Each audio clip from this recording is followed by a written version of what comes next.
N11 IASൻ്റെ Hindu news അനാലിസിസിലേക്ക് സ്വാഗതം. ഇന്ന് നമ്മൾ ഡിസ്കസ് ചെയ്യുന്ന ടോപ്പിക്സ് ഇവയൊക്കെയാണ്: Pegasus spyware and national security, plastic waste management amendment rule 2021, IPCC report. Pegasus സ്പൈവറും നാഷണൽ സെക്യൂരിറ്റി ഇമ്പോർട്ടൻ്റ് ആകുന്നത് ഒരു ന്യൂസിനെ സംബന്ധിച്ചിട്ടാണ്. Ministry of electronics and information technology supreme കോർട്ടിൽ ഒരു അഫിഡാവിറ്റ് ഫയൽ ചെയ്തിട്ടുണ്ടായിരുന്നു. ഇത് ഇനി they would form a committee of experts അവർ ഫോം ചെയ്യിക്കും. ഇതിനെതിരെ അതായത് പെഗാസസ് സ്പൈവറിൻ്റെ ഒരു അന്വേഷണത്തിന് വേണ്ടിയിട്ടെന്നുള്ള കാര്യം പറഞ്ഞിട്ടുണ്ട്, പഠിക്കാൻ വേണ്ടിയിട്ടുള്ള കാര്യം പറഞ്ഞിട്ടുണ്ട്. പക്ഷേ അഫിഡാവിറ്റിൽ പറഞ്ഞൊരു കാര്യം, പെഗാസസ് സ്പൈവറിനെ പറ്റി എന്ത് ഡിക്ലെയർ ചെയ്താലും അല്ലെങ്കിൽ എന്ത് ഡിസ്ക്ലോസ് ചെയ്താലും it will affect the national security എന്നായിരുന്നു. So what you mean by the national security? എന്തൊക്കെ ടോപ്പിക്സാണ് നാഷണൽ സെക്യൂരിറ്റി ആയിട്ട് റിലേറ്റ് ചെയ്ത് നമുക്ക് പറയാനായിട്ട് സാധിക്കുന്നത്?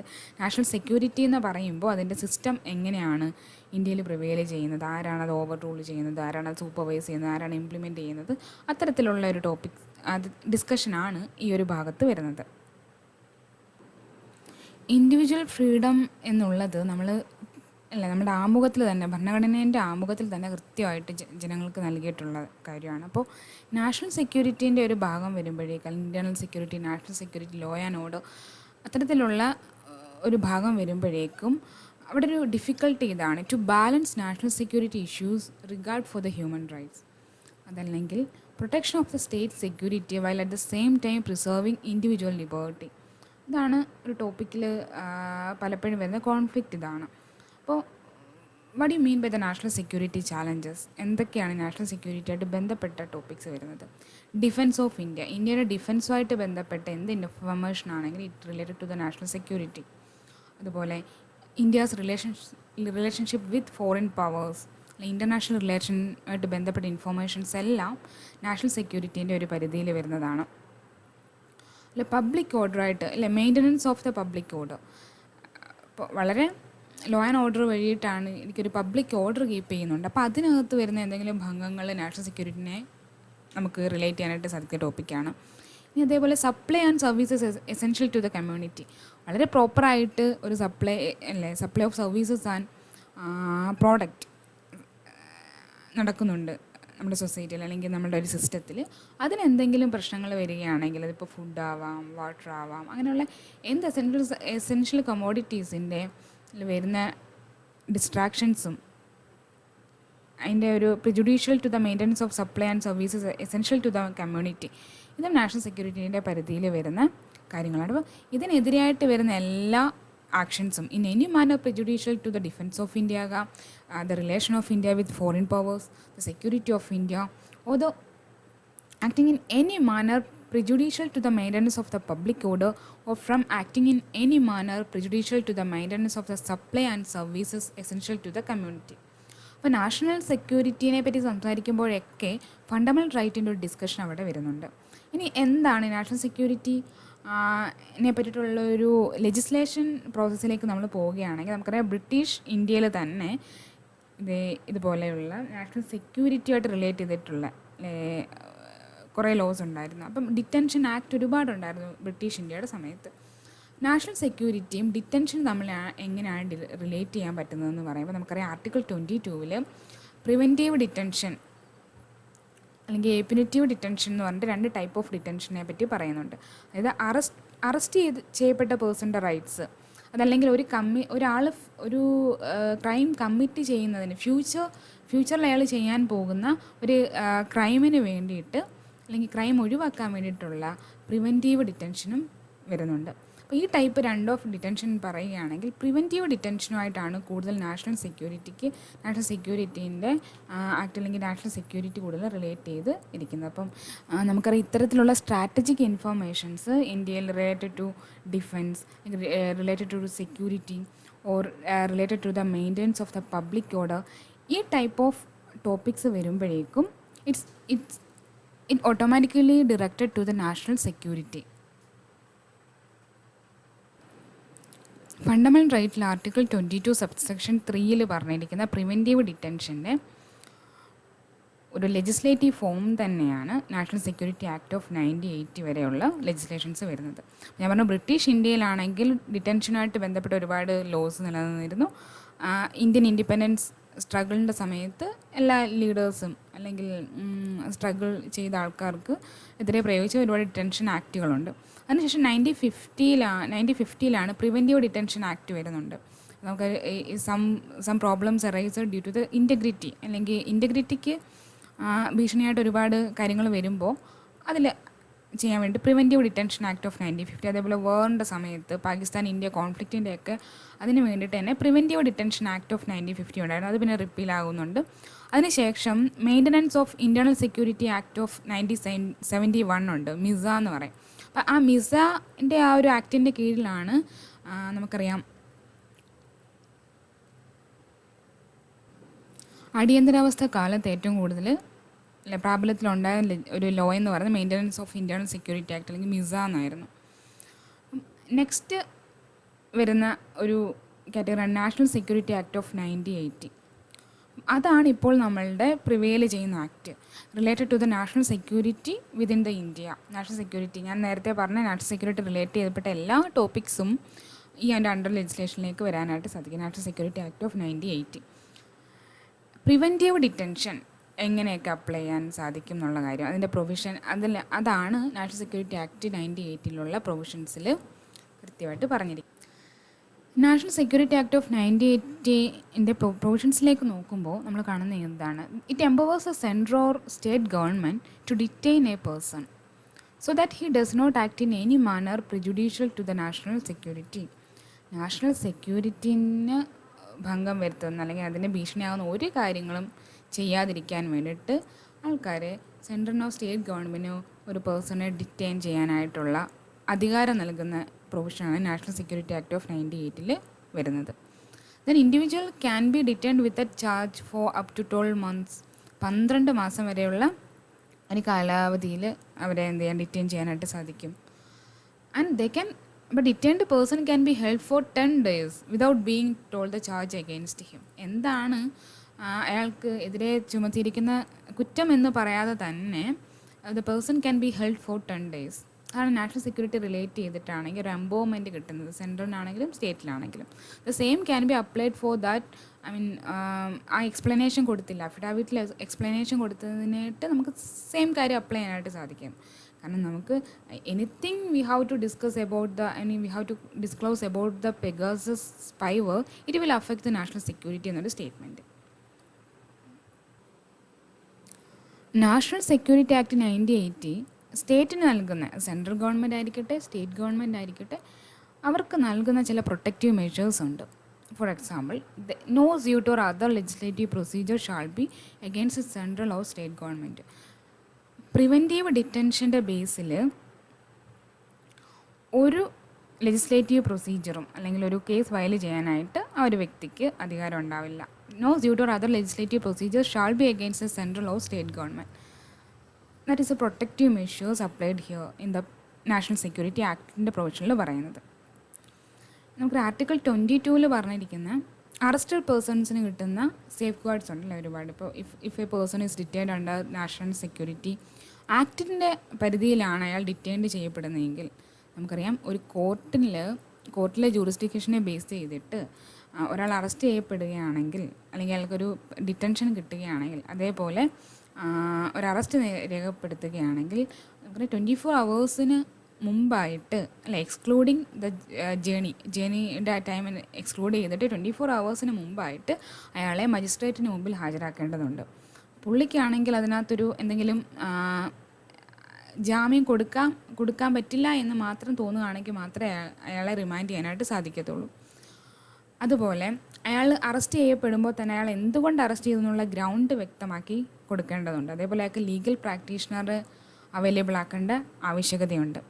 സോ ഇങ്ങനെയുള്ള സേഫ് ഗാർഡ്സ് എല്ലാം ആർട്ടിക്കിൾ 22 ഡിറ്റൈൻഡ് പേഴ്സൺസ് അല്ലെങ്കിൽ അറസ്റ്റഡ് പേഴ്സൺസിന് അവൈലബിൾ ആണ്. എന്നാൽ നമുക്കറിയാം പ്രിവെൻറ്റീവ് ഡിറ്റൻഷൻ ആകുമ്പോഴേക്കും ഇത്തരത്തിലുള്ള സേഫ് ഗാർഡ്സ് ഒന്നും അവൈലബിൾ അല്ല. സോ നാഷണൽ സെക്യൂരിറ്റി ആക്ടിൻ്റെ പരിധിയിലേക്ക് വരുമ്പോഴും ഇതൊന്നും അവൈലബിൾ അല്ല. ഇനി അതുമാത്രമല്ല, ഗവൺമെൻറ്റിന് can withhold information regarding ground of arrest under the consideration of against public interest. Public ഇൻട്രസ്റ്റിനെതിരായിട്ടുള്ള കാര്യമാണെന്നുണ്ടെങ്കിൽ the government can withhold information regarding grounds of arrest, അതൊരു കാര്യമായിട്ട് വരുന്നുണ്ട്. നമുക്കറിയാം when we have to think to back സ്റ്റേജിലേക്ക് നമുക്ക് പോകുമ്പോൾ നമുക്കറിയാം നമ്മുടെ ലോയിൻ്റെ ഒരു ഫോർമേഷൻ എന്ന് പറയുമ്പോൾ ഇത് അഡോപ്റ്റ് ചെയ്തിരിക്കുന്ന രീതി the procedure established by law ആണ്. ലോ എങ്ങനെയാണോ പ്രൊസീജിയർ എസ്റ്റാബ്ലിഷ് ചെയ്തിരിക്കുന്നത്, എങ്ങനെയാണോ ലോ മേക്കിംഗ് നടത്തിയിരിക്കുന്നത്, അതിൻ്റെ പ്രൊവിഷൻസിനെ കൃത്യമായിട്ട് അപ്ലൈ ചെയ്യാൻ മാത്രമേ നോക്കൂ. അതിനകത്ത് നമുക്കൊരു ഡ്യൂ പ്രോസസ് ഓഫ് ലോ വരുന്നില്ല. എന്തുകൊണ്ട് ഈ ലോ ഉണ്ടായി, എന്ത് സാഹചര്യത്തിലുണ്ടായി, അതിന് ഈ അവസ്ഥയിലുണ്ടായിരുന്ന വാലിഡിറ്റി എന്താണ്, കാര്യങ്ങളൊന്നും ചെക്ക് ചെയ്യാണ്ട് നമുക്കറിയാം Maneka Gandhi versus union of India സ്റ്റേറ്റിൽ ഈ ഡ്യൂ പ്രോസസ് ഓഫ് ലോയിൻ്റെ ആവശ്യകതയെ പറ്റിയിട്ട് സുപ്രീം കോർട്ട് എടുത്ത് പറയുന്നൊരു കാര്യമുണ്ട്. സോ ഇത്തരത്തിൽ ഫണ്ടമെൻ്റൽ റൈറ്റ്സ് വയലേറ്റ് ചെയ്യപ്പെടുമ്പോഴേക്കും എപ്പോഴും ലെജിസ്ലേഷൻ എന്ന് പറയുന്നത് വളരെ അംബിഗ്യൂഷ്യസ് ആകുമ്പോൾ, അല്ലെങ്കിൽ വളരെ പ്രോസസ്സ് എന്ന് പറയുന്നത്, അല്ലെങ്കിൽ ലെജിസ്ലേറ്റീവ് ലോ എന്ന് പറയുന്നത് എപ്പോഴും ഫണ്ടമെൻ്റൽ റൈറ്റിനെ വയലേറ്റ് ചെയ്യപ്പെടുന്ന രീതിക്ക് ഫോമുലേറ്റ് ചെയ്യുമ്പോൾ ഒരുപാട് right violations within the state വരാറുണ്ട്. അപ്പോൾ ഈ നാഷണൽ സെക്യൂരിറ്റി ആക്ടിൻ്റെ കണ്ടിന്യൂസ് യൂസേജ് എല്ലാ ഗവൺമെൻറ് കാലത്തും ഉണ്ടായിട്ടുണ്ട്. സോ ഇതിൻ്റെ ലൂപ്പ് ഹോൾ എന്ന് പറയുന്നത്, ഇതിനകത്തുള്ള ഒരുപാട് ലൂപ്പ് ഹോൾസ് ഇതുപോലെ വരുന്നുണ്ട്. Government is not bounded to disclose the information regarding ground of arrest. At the same time there is no safeguard of the arrested persons available, or if a person is detained under NSA, the safeguard of arrested persons not available for them. ഇത്തരത്തിലുള്ള loop ഹോൾസും ഈ continued usage of NSA ഒക്കെ constitutional അല്ലെങ്കിൽ statutory റൈറ്റിനെ abuse ചെയ്യുന്ന തരത്തിൽ നിലനിൽക്കാറുണ്ട്. അതിൽ വളരെ ചുരുക്കം രാജ്യങ്ങൾ മാത്രമേ ഇപ്പോഴും പ്രിവെൻറ്റീവ് ഡിറ്റൻഷൻ നിലനിൽക്കുന്നുള്ളൂ. അപ്പോൾ അത് ഇന്ത്യ വളരെ ചുരുങ്ങിയ രാജ്യങ്ങളിൽ, അല്ലെങ്കിൽ ചുരുക്കം രാജ്യങ്ങളിൽ ഒന്നാണ് പ്രിവെൻറ്റീവ് ഡിറ്റൻഷൻ നടപ്പിലാക്കുന്ന ഒരു രാജ്യം എന്നുള്ളത്. അതുകൊണ്ട് തന്നെ നമുക്ക് നാഷണൽ സെക്യൂരിറ്റി ആക്ട് 1980 ലാണ് ശരിക്കും പ്രിവെൻറ്റീവ് ഡിറ്റൻഷൻ്റെ ഒരു പ്രാക്ടിക്കാലിറ്റി നമ്മൾ കാണുന്നത്. ഇറ്റ്സ് വളരെ കോൺഫിഡൻഷ്യലായിട്ടുള്ള ടോപ്പിക്സ് ആണ് അതിൽ വരുന്നത്. Defence related, international relations related, ഈ ടൈപ്പ് ഓഫ് ടോപ്പിക്സ് ആയിരിക്കും. National security council of India ആണ് വളരെ പ്രധാനപ്പെട്ട ഒരു ഏജൻസി. ഇതൊരു 3 ടയേർഡ് ഓർഗനൈസേഷനാണ്. ഇതിൻ്റെ ഫംഗ്ഷൻ ഇതാണ്: it overseas political, economic, energy and security issues of the strategic concern. ഇപ്പം പൊളിറ്റിക്കലായിട്ടുള്ള സ്ട്രാറ്റജി എടുക്കേണ്ട കാര്യങ്ങളുണ്ടാകും, ഇക്കണോമിക് ആയിട്ടുള്ള സ്ട്രാറ്റജിക്കൽ തീരുമാനങ്ങൾ എടുക്കേണ്ട കാര്യങ്ങളുണ്ടാകും. It will be affect the security of nation. Energy ആയിട്ട് റിലേറ്റ് ചെയ്ത് ഇപ്പോൾ ബാക്കിയുള്ള രാജ്യങ്ങളുമായിട്ടുള്ള ഒരു റിലേഷൻഷിപ്പിൽ നിന്ന് വരുന്ന എനർജി ആൻഡ് സെക്യൂരിറ്റി ഇഷ്യൂസൊക്കെ ഉണ്ടാവാം. അത്തരത്തിലുള്ള കാര്യങ്ങൾ നോക്കുന്നത് national security council of India ആണ്. അപ്പം ഈ ഒരു national security council of India എന്ന് പറയുന്ന ഒരു എക്സിക്യൂട്ടീവ് ഓഫീസിൻ്റെ പരിധിയിലാണ്. പ്രൈം മിനിസ്റ്ററിൻ്റെ എക്സിക്യൂട്ടീവ് ഓഫീസിൻ്റെ പരിധിയിലാണ് വരുന്നത്.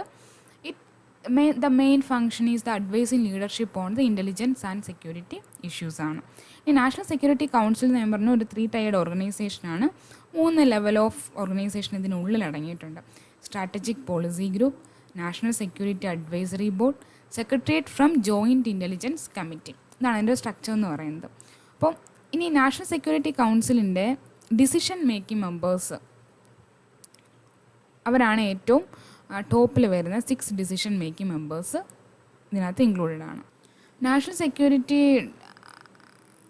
സെക്യൂരിറ്റി കൗൺസിലിൻ്റെ അജണ്ട വരുന്ന കാര്യങ്ങൾ: issues related to the external and internal security, military affairs, conventional and non conventional defence, space and high technology, counter insurgency, counter terrorism, economy and environment. ഈ topics എല്ലാം ഇതിൽ പല internal security, external security, counter insurgency, ഇതൊക്കെ വളരെ കോൺഫിഡൻഷ്യലായിട്ട്, വളരെ സ്ട്രാറ്റജിക്കായിട്ട് ചില group of people മാത്രം എടുക്കുന്ന ഡിസിഷൻസ് ആണ്. So it's related to the national security. 3 tiered ഓർഗനൈസേഷനിൽ ആദ്യത്തെ നമുക്ക് സ്ട്രാറ്റജി പോളിസി ഗ്രൂപ്പ് എന്താണെന്ന് നോക്കാം. ഇത് ക്യാബിനറ്റ് സെക്രട്ടറി, നമ്മളുടെ അറ്റ്മോസ്റ്റ് ക്യാബിനറ്റ് സെക്രട്ടറിയാണ് ഹെഡ് ചെയ്യുന്നത്. And then it include the chief of staff from the army, navy, air force, ഇവരൊക്കെ ഉണ്ടാവും. പിന്നെ റിസർവ് ബാങ്ക് ഓഫ് ഇന്ത്യൻ്റെ ഗവർണർ, ഓരോ മിനിസ്ട്രീസിൻ്റെ സെക്രട്ടറീസ്, ഡിപ്പാർട്ട്മെൻറ്റ് ഓഫ് മിനിസ്ട്രീസിൻ്റെ അല്ലെങ്കിൽ മിനിസ്ട്രീസ് ഓഫ് ഹോം സെക്രട്ടറീസ് ഉണ്ടാവും. ഡിഫൻസ്, എക്സ്റ്റേണൽ അഫേഴ്സ്, ഇതുപോലുള്ള മിനിസ്ട്രീസിൻ്റെ സെക്രട്ടറീസ്, അതായത് home affairs, defence, external affairs, finance, foreign affairs, revenue, research and analysis wing of the cabinet secretariat, department of atomic energy, department of space, department of defence production and supplies, scientific adviser to the defence minister, ഇത്തരത്തിലുള്ള and several other secretaries of the union ministries, പിന്നെ അതേപോലെ intelligence ബ്യൂറോൻ്റെ director. പിന്നെ അത് കൂടാണ്ട് suppose ഓരോ equation അനുസരിച്ച് അത് ഇൻവൈറ്റീസും ഉണ്ടാവാറുണ്ട്, അവരെ ആഡ് ചെയ്യാറുമുണ്ട്. ഈ സ്ട്രാറ്റജിക് പോളിസി ഗ്രൂപ്പാണ് സ്ട്രാറ്റജിക് ഡിഫൻസ് റിവ്യൂ പബ്ലിഷ് ചെയ്യുന്നത്. അതൊരു short time long time security threat എന്തൊക്കെയാണ്, അതിൻ്റെ ഡിഫൻസ് മാറ്റേഴ്സ് എന്തൊക്കെയാണെന്നുള്ള കാര്യമാണ് അതിൽ ഡിസ്കസ് ചെയ്യുന്നത്.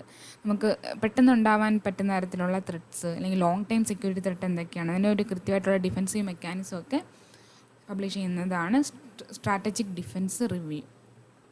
നെക്സ്റ്റ് ലെവൽ എന്ന് പറയുമ്പോൾ നാഷണൽ സെക്യൂരിറ്റി അഡ്വൈസറി ബോർഡാണ്. നാഷണൽ സെക്യൂരിറ്റി അഡ്വൈസറി ബോർഡ് എന്ന് പറയുമ്പോൾ it's a committee members the persons of eminence. ഗവൺമെൻറ്റിന് ഔട്ട്സൈഡായിട്ട് വരുന്ന ചില എക്സ്പേർട്സ് അടങ്ങിയിട്ടുള്ളതാണ് നാഷണൽ സെക്യൂരിറ്റി അഡ്വൈസറി ബോർഡ്. അത് എക്സ്റ്റേണൽ സെക്യൂരിറ്റിൻ്റെ എക്സ്പേർട്ട് ആവാം, സ്ട്രാറ്റജിക് അനാലിസിസിൽ എക്സ്പേർട്ട് ആവാം, foreign affairs, defence, armed forces, internal security, science and technology and economics. ഒരു തിങ്ക് ടാങ്കാണ് ഈ ഒരു സ്ട്രക്ചർ എന്ന് പറയുന്നത്. അപ്പം കൂടുതലും സ്കോളേഴ്സ് ലെവലിലുള്ള ആൾക്കാരാണെന്ന് തന്നെ പറയാൻ പറ്റും. ഇനി ജോയിൻറ്റ് ഇൻ്റലിജൻസ് കമ്മിറ്റിയിൽ വരുന്നത് it's A British counter part തന്നെയാണ്.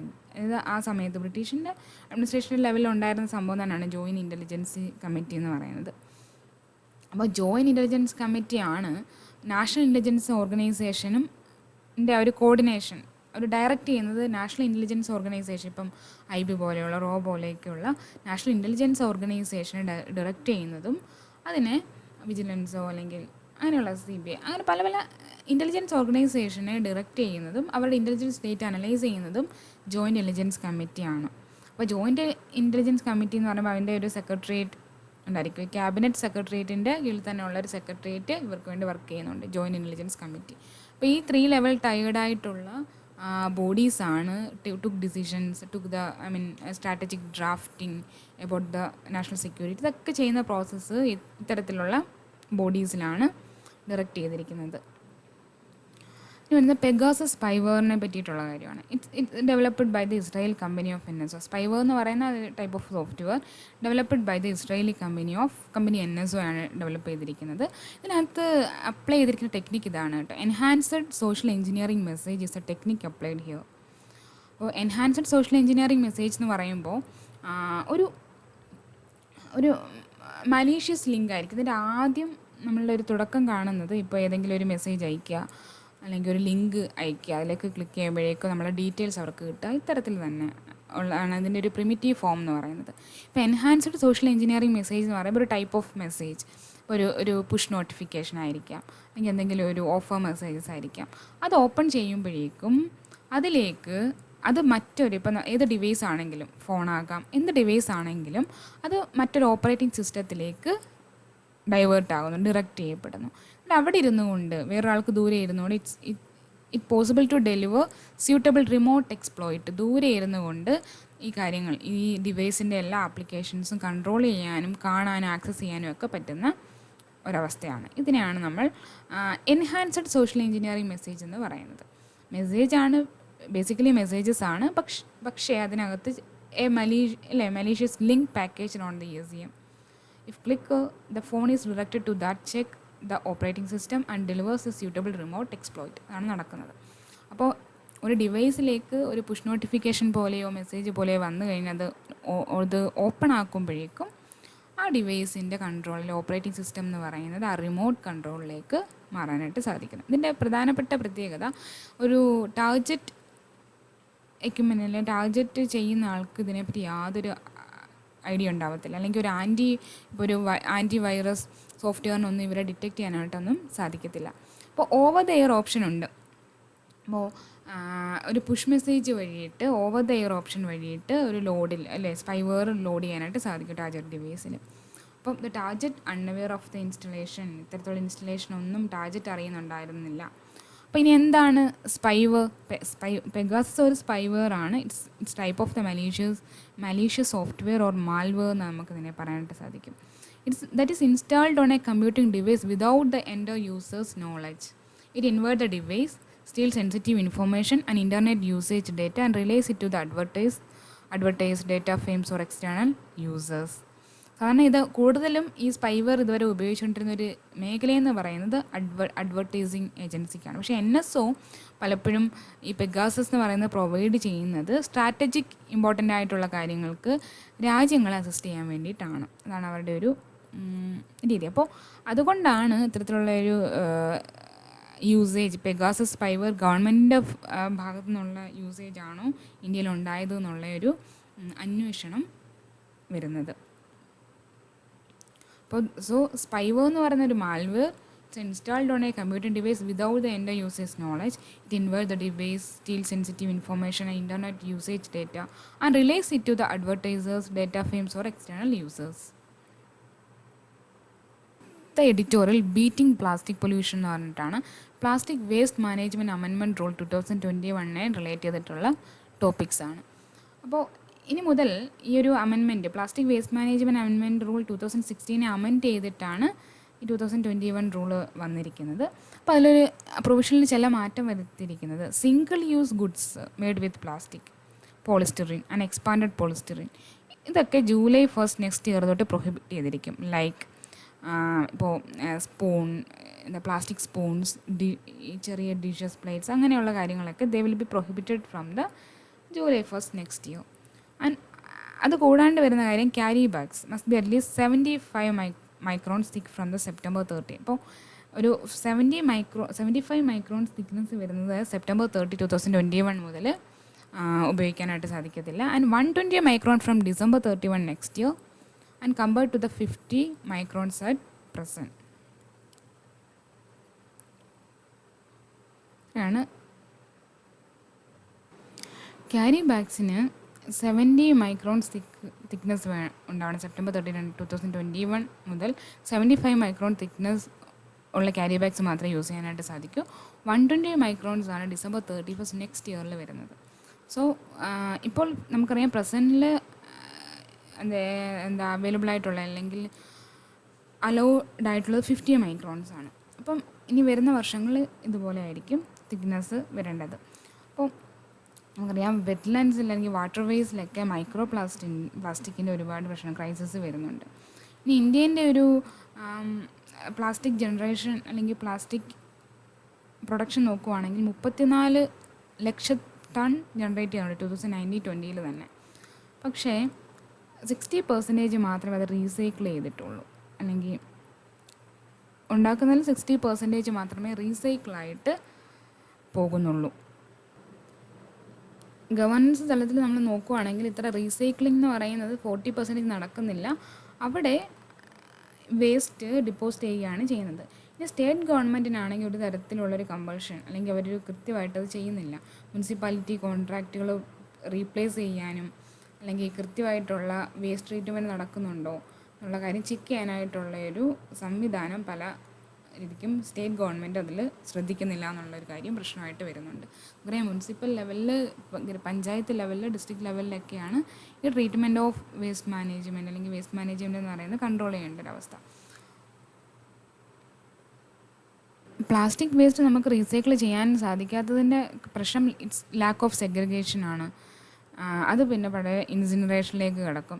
അങ്ങനെ കൂടുതൽ mixing newer types of compostable പ്ലാസ്റ്റിക്കും അതെല്ലാം കൂടി മിക്സ് ചെയ്ത് വരുന്നത് അല്ലെങ്കിൽ ബയോഡിഗ്രേഡബിൾ പ്ലാസ്റ്റിക്കും ബാക്കിയുള്ള പ്ലാസ്റ്റിക്കുമുള്ള മിക്സിങ് തന്നെ വിൽ കൺഫൗണ്ട് ദ പ്രോബ്ലം. ഇത് plastic waste management amendment rules 2021 അതിൻ്റെ പറഞ്ഞു. Plastic product earbud with plastic sticks for the balloon, candy sticks ഇതുപോലെയുള്ള സിംഗിൾ യൂസ് ചെയ്യുന്ന പ്ലാസ്റ്റിക്കാണ് നമ്മൾ അവോയ്ഡ് ചെയ്യുന്നത്. അല്ലെങ്കിൽ അതിൻ്റെ മാനുഫാക്ചറിങ് ഇല്ലാതാക്കുക എന്നുള്ള തീരുമാനമാണ് വരുന്നത്.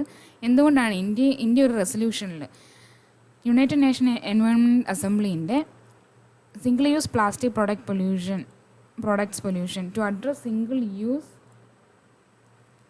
പ്ലാസ്റ്റിക് പ്രോഡക്റ്റ് പൊല്യൂഷൻ 2019 അഡ്രസ്സ് ചെയ്യുന്നതിന് വേണ്ടിയിട്ട് യുണൈറ്റഡ് നേഷൻ്റെ എൻവയോൺമെൻറ്റ് അസംബ്ലി ഉണ്ടായിരുന്നു. സോ അങ്ങനെ ഇന്ത്യൻ്റെ റെസൊല്യൂഷൻ അവതരിപ്പിച്ചത് അല്ലെങ്കിൽ അതിനെ സപ്പോർട്ട് ചെയ്തതുകൊണ്ടാണ് നമുക്ക് ഈ ഒരു അമെൻമെൻറ്റ് ഇപ്പോൾ നമ്മൾ നടപ്പിലാക്കിയിരിക്കുന്നത്.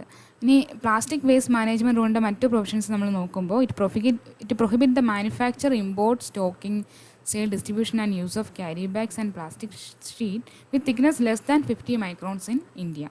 അതേപോലെ പ്ലാസ്റ്റിക് മെറ്റീരിയൽ ഈ സ്റ്റോർ ചെയ്യാനായിട്ടുള്ള, അതേപോലെ ടുബാക്കോ, പാൻ മസാലയൊക്കെ പാക്ക് ചെയ്യാനായിട്ടുള്ള ഈ കാര്യങ്ങളൊക്കെ പ്രൊഹിബിറ്റ് ചെയ്യുന്ന പ്രൊവിഷൻസ് പ്ലാസ്റ്റിക് വേസ്റ്റ് മാനേജ്മെൻറ്റ് റൂളിലുണ്ട്. അപ്പോൾ ഇത് കൂടാണ്ട് മിനിസ്ട്രി ആണെങ്കിൽ നാഷണൽ ലെവൽ ടാസ്ക് ഫോഴ്സിനെ കോൺസ്റ്റിറ്റ്യൂട്ട് ചെയ്തിട്ടുണ്ടായിരുന്നു. അപ്പോൾ നമുക്കറിയാം ഇതിൽ PM സ്പീച്ചിൽ പ്രത്യേകം പറഞ്ഞൊരു ടേമാണ് സർക്കുലർ എക്കോണമി എന്ന് പറയുന്നത്. അപ്പം വേസ്റ്റ് മാനേജ്മെൻറ്റിനും പൊല്യൂഷൻ കൺട്രോൾ ചെയ്യുന്നതിന് വേണ്ടിയിട്ട് പ്രാധാന്യം കൊടുത്തു തന്നെ വേണം നമ്മളുടെ ഇൻഫ്രാസ്ട്രക്ചർ ഡെവലപ്മെൻ്റ് ആണെങ്കിലും ഇൻഡസ്ട്രീസിൻ്റെ ഡെവലപ്മെൻ്റ് ആണെങ്കിലും എന്നൊരു ഐഡിയ ആണ് സർക്കുലർ എക്കോണമി മുമ്പോട്ട് വെക്കുന്നത്. അപ്പോൾ അതിൻ്റെ ഒരു ആപ്ലിക്കേഷനായിട്ട് അതിൻ്റെ ഒരു ഇംപ്ലിമെൻറ്റേഷനായിട്ട് പ്ലാസ്റ്റിക് വേസ്റ്റ് മാനേജ്മെൻറ്റ് അമെൻമെൻറ്റ് റൂൾസിനെ നമുക്ക് കാണാനായിട്ട് സാധിക്കും. നെക്സ്റ്റ് IPCC റിപ്പോർട്ട്, അതിൻ്റെ ചില ഇമ്പോർട്ടൻറ്റ് ഫൈൻഡിങ്സ് ആണ് എഡിറ്റോറിയൽ പറയുന്നത്. അപ്പോൾ പ്രീ ഇൻഡസ്ട്രിയൽ ഇറയിൽ നിന്നും ഏകദേശം ഗ്ലോബൽ സർഫസ് ടെമ്പറേച്ചർ എന്ന് പറയുന്നത് 1.07 ഡിഗ്രി സെൽഷ്യസ് ഹയർ ആണിപ്പോൾ. ഇനി ഇൻഹാബിറ്റഡ് ആയിട്ടുള്ള വേൾഡ്, അല്ലെങ്കിൽ മനുഷ്യവാസമുള്ള ലോകത്തെ ഏതൊരു പാർട്ടാണെങ്കിലും is now untouched by the impact of global warming. ഇത് ഗ്ലോബൽ വാർമിംഗ് ഇല്ലാണ്ടിരിക്കുന്ന ഒരു പ്രദേശം പോലും ഇല്ലാത്തൊരവസ്ഥയുണ്ട്. അപ്പോൾ ഇനി കാർബൺ ഡയോക്സൈഡ് ആണ് it's a dominant source of the warming. അതേപോലെ തന്നെ എയറോസോൾസ് അല്ലെ contribute to the reducing the impact of warming by other greenhouse gases by almost 1/3.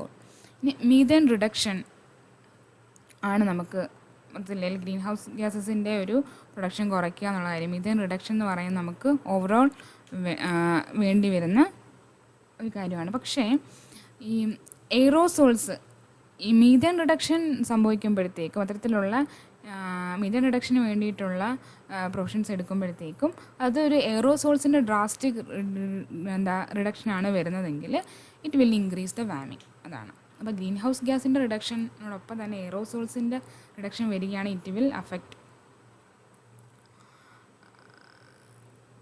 The impact of warming. Report project ചെയ്യുന്നത് ഈ climate extremes ഇത്ര കൂടാനായിട്ട് due to global warming കാരണം ഉണ്ടാകുന്ന climate extremes ഇതൊക്കെയാണ്: heat waves, extreme rainfall events, extreme see level. ഈ കാര്യങ്ങളൊക്കെ കുറച്ചുകൂടി ഇൻറ്റൻസീവായിട്ട് more frequent ആയിട്ട് ഇനി ഉണ്ടാകും എന്നുള്ള കാര്യം റിപ്പോർട്ടിൽ പറയുന്നുണ്ട്. സോ ഹിയർ നമുക്കൊരു ഇൻഡിപെൻഡൻറ്റ് എഫേർട്ടാണ് വേണ്ടത് for air pollution reduction at the same time steep climate change mitigation.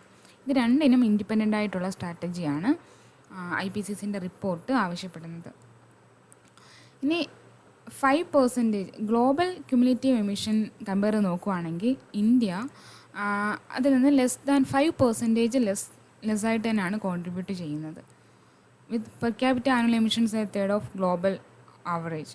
Per capita annual emission എന്ന് പറയുന്നത് ഗ്ലോബൽ ആവറേജിൻ്റെ ഒരു 3 പോലും less than 5% of global cumulative emissions India has contributed. അതുകൂടാണ്ട് നമുക്കറിയാം G20 തന്നെ ഇന്ത്യയാണ് it's the only nation among the G20 with commitment under the Paris agreement that R even 2 degree Celsius warming compatible adopt ചെയ്തിരിക്കുന്ന ഏകരാജ്യം. Developing കൺട്രീസിന് ഏറ്റവും കൂടുതൽ assistance ഈ കാര്യത്തിൽ ആവശ്യമാണ്. ഇപ്പോൾ ഒരു focused on the definite cumulative emission targets. അപ്പോൾ ഒരു ഇമ്മീഡിയറ്റ് എമിഷൻ റിഡക്ഷൻസ് ഡെവലപ്ഡ് കൺട്രീസിൽ സാധ്യമാണ് അല്ലേ, with phased out date for all fossil fuels, massive investment, new technology and their deployment. ഈ കാര്യങ്ങളുണ്ട് ഡെവലപ്ഡ് കൺട്രീസിന് ഒരു ഇമ്മീഡിയറ്റ് എമിഷൻ റിഡക്ഷൻസ് സാധ്യമാണ്. അവർ തന്നെയാണ് കൂടുതൽ എമിഷൻസ് ക്യാരി ചെയ്യുന്ന ആൾക്കാർ. അപ്പം അത്തരത്തിലുള്ള ഒരു ഇമ്മീഡിയറ്റ് എമിഷൻ ഡിപ്ലോയ്മെൻറ്റ് ഡെവലപ്ഡ് കൺട്രീസിൻ്റെ രീതിക്ക് നടക്കുകയാണെങ്കിൽ ഈ ഒരു എമിഷൻ ലെവലിൽ നമുക്കൊരുപാട് റിഡക്ഷൻ കൊണ്ടുവരാനായിട്ട് സാധിക്കും. അതേപോലെ there is a push to mobilisation of adequate climate finance is a need of the hour. Climate finance mobilisation എന്ന് പറയുന്നതും വളരെ പ്രധാനപ്പെട്ട ഒരു ആവശ്യകതയാണ്. To mitigate the climate change, അല്ലെങ്കിൽ to avoid the pollution or to beat the plastic, അങ്ങനെ ഒരുപാട് കാര്യങ്ങൾക്ക് വേണ്ടിയിട്ട് ആണ് എഡിറ്റോറിയൽ പറയുന്ന കാര്യം. IPCC റിപ്പോർട്ടിൻ്റെ പശ്ചാത്തലത്തിൽ ഇന്ത്യൻ്റെ ഒരു സിനാരിയോ എങ്ങനെയാണെന്നുള്ള കാര്യമാണ് അതിനകത്ത് എക്സ്പ്ലെയിൻ ചെയ്യുന്നത്. ഓക്കെ, ഇതോടുകൂടി ന്യൂസ് അനാലിസിസ് ഇന്ന് എൻഡ് ചെയ്യുകയാണ്. കൂടുതൽ അപ്ഡേഷന് വേണ്ടിയിട്ട് ടെലഗ്രാം ചാനൽ സബ്സ്ക്രൈബ് ചെയ്യുക. Okay, thank you. Have A nice day.